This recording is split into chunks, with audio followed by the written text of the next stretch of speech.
Bonjour les enfants, est-ce que ça va bien aujourd'hui? Baruch Hachem, Baruch Hachem, ça me fait plaisir de vous voir encore aujourd'hui. Alors, mon ami Betsou et moi-même, nous sommes heureux de vous retrouver, mais vous savez les amis, on a appris plein de belles choses déjà ensemble. Alors qu'est-ce qu'on a appris déjà? On a appris comment se comporter avec nous-mêmes. On a appris comment respecter ses amis, ses parents. Exactement, et ses rabbins.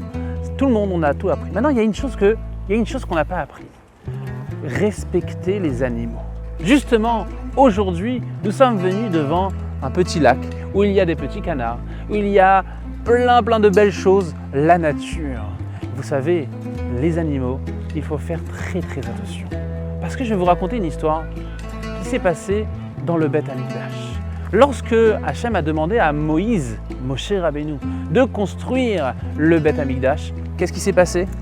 Alors, Akadosh Baruch Hu a demandé qu'on met déjà les poteaux, les poutres, tout autour du Beth Amikdash et juste après ça, de mettre les Tentures. Les tentures. Exactement. Alors ces tentures-là, ils devaient se mettre après les poteaux. Mais Hachem a changé les plans. Et qu'est-ce qui s'est passé? Il a demandé de mettre ces tentures avant les poteaux. Mais pourquoi? Normalement, c'est pas logique. Tout simplement, il a demandé de faire ça car les femmes juives, c'était eux qui préparaient les tentures pour le Beth Amikdash. Sur les animaux. Et sur les animaux. Mais le fait de mettre ces tentures sur les animaux, ça faisait souffrir les animaux. Du coup, Akadosh Baruch Hu a demandé qu'on mette déjà les tentures et après on met les poteaux. Tout ça pour nous dire qu'il est interdit de faire souffrir les animaux. Exactement. Vous savez, dans la Torah, il y a marqué de ne pas faire souffrir un animal. Mais vous savez, faire souffrir un animal, c'est très facile. Sans s'en rendre compte, on peut faire souffrir un animal. C'est-à-dire que là maintenant, nous avons la possibilité, c'est l'heure de manger, d'accord? Imaginons il est midi, c'est l'heure de manger, qu'est-ce qui se passe? Nous voulons manger. Mais si nous n'avons pas encore donné à manger à notre petit poisson qui est dans le bocal, ou au petit chien qui est à la maison, au petit chat, ou peu importe ce que vous avez, des petits coqs, peut-être un poulailler vous avez à la maison, eh bien, il faut faire attention d'abord de leur donner à manger, et après nous on peut manger. Interdit de manger nous d'abord. Même pour boire? Ah, boire c'est différent. C'est-à-dire? Tu as raison, tu as très bien, très bonne question. Boire c'est différent, parce que boire c'est d'abord toi et après les animaux comme il y a marqué dans la Torah. Et c'est pour ça que si jamais tu manges avant les animaux, qu'est-ce qui se passe? Tu peux les faire souffrir. Et il y a plein de choses très différentes. Vous savez, il y a une chose aussi très importante. Nous sommes le jour du Shabbat. Est-ce qu'on a le droit de travailler le jour du Shabbat? Eh bien, tu n'as pas le droit aussi de faire travailler les animaux. C'est-à-dire que de la même manière que tu ne travailles pas Shabbat, ton animal, tu n'as pas le droit de faire travailler Shabbat. Exactement. C'est ça le respect de l'animal. Dans le Talmud, le traité Baba Metzia, il y a marqué celui qui se comporte mal avec un animal, alors il va mal se comporter avec les êtres humains aussi. C'est-à-dire que sa nature va rester. Et on ne va pas dire que cet animal, c'est pas grave, c'est pas grave si on s'est mal comporté avec lui. Bien au contraire, il faut faire attention aussi à la nature. Mais il y a encore plein de choses. C'est par exemple. Par exemple, si vous avez un animal à la maison, cachère ou pas cachère, ou un animal sauvage ou bien domestique, c'est interdit d'après la Torah de lui mettre une muselière au bout de la bouche. Mais c'est interdit de mettre une muselière parce qu'il va l'interdire de manger. Exactement. Parce que oui, s'il est dangereux, tu te promènes dans la rue, bien entendu, c'est interdit.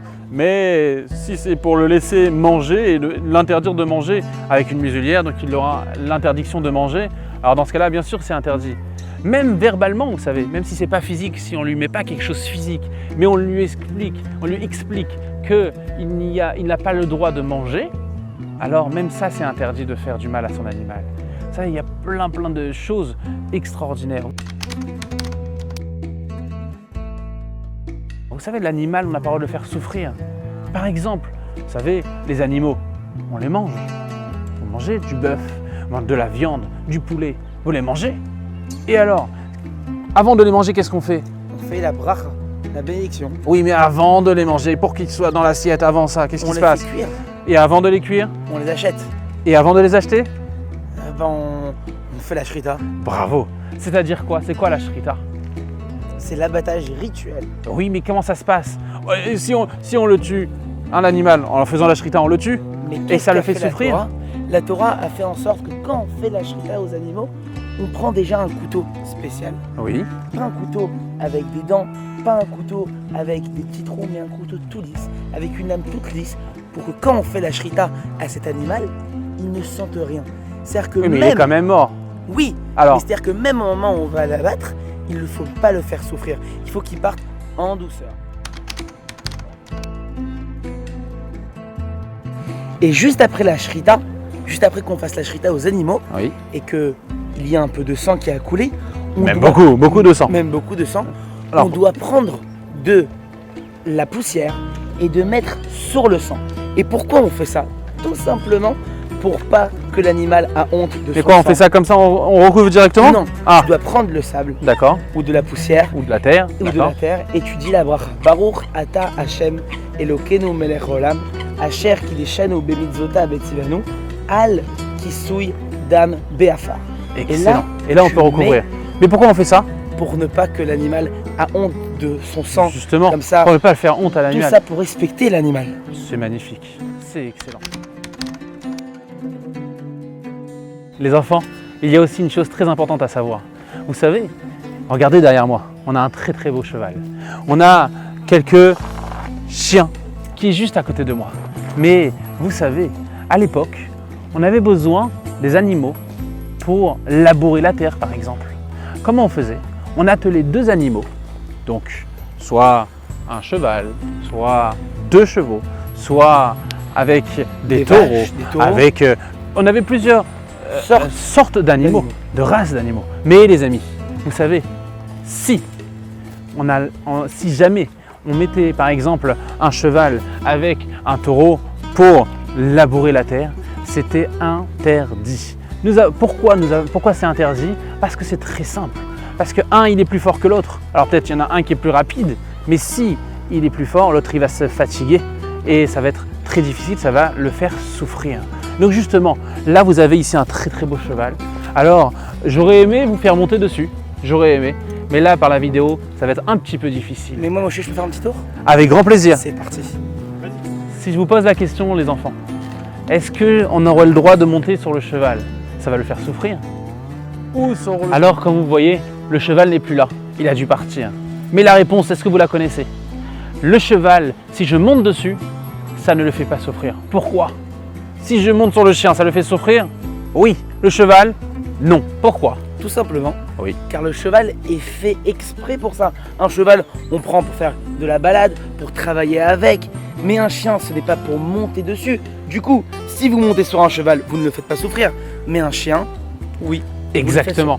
Exactement. Alors, Bétalel, Ouais. qu'est-ce que tu fais? Qu'est-ce que tu fais Je là? suis en train de faire Shiloh Haken. Quoi? Shiloh quoi? Shiloh Haken. C'est quoi ça? Tu sais pas c'est Shiloh Haken, les enfants, vous savez pas c'est quoi Shiloh Haken? Shiloh Haken, c'est tout simplement une des plus grandes mitzvahs de la Torah. Je vais vous expliquer c'est quoi Shiloh Haken. Shiloh Haken, c'est tout simplement quand la maman oiseau est en train de couvrir ses enfants les petits œufs dans le nid. Et on a une mitzvah, nous, de faire partir la maman, qu'elle s'envole, qu'elle parte loin. Et à ce moment-là, on prend les œufs et on les prend et on les porte. Et après, on les repousse. Et là, ça fait la mitzvah. Et là, on fait... Et là, c'est ce que tu es en train de faire là. Exactement. Tu montes dans l'arbre pour faire ça. Exactement. Il n'y a pas vraiment d'explication à cette mitzvah, mais il est écrit que celui qui accomplit cette mitzvah, il méritera Arichut Yamim, une longue et bonne vie. Magnifique, c'est excellent. Mais vous savez les amis, il y a une chose que je voulais vous dire. Alors là, c'est pas marqué dans la Torah, mais tout le monde le sait. Si vous regardez bien, un chien, il a une force extraordinaire, plus que l'être humain. Qu'est-ce qu'il a de plus? Il a un nez, un odorat. L'odorat du chien, il est 40 fois plus que l'être humain.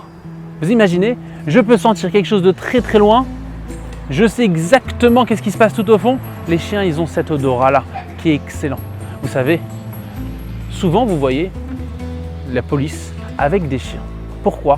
Parce que grâce aux chiens, ils peuvent retrouver quelqu'un de perdu par exemple. On lui montre une odeur de cette personne-là, il va le chercher beaucoup plus facilement. Nous, on ne va pas pouvoir le trouver. Par exemple, ils vont détecter s'il y a quelque chose de dangereux. Ça, c'est la force du chien. Mais il y a encore plein d'animaux comme ça qu'on peut apprendre d'eux et on peut avoir une chose extraordinaire grâce à eux. Par exemple, si je vous parle des dauphins. Vous connaissez les dauphins? Les dauphins, ils sont excellents. Ils peuvent faire une thérapie extraordinaire pour les enfants. Pour des enfants qui ont des besoins spécifiques. En nageant avec les dauphins, ça leur fait une thérapie extraordinaire. Vous savez, faire attention à la nature, c'est faire attention à ce que Hachem a créé. Donc, je compte sur vous. Si jamais vous avez un animal à la maison, si jamais vous voyez des animaux, que ce soit cachère ou pas cachère, faire très très attention à eux. Et de le respecter de la même façon que vous respectez vos amis. Je compte sur vous Razak. et très bonne journée.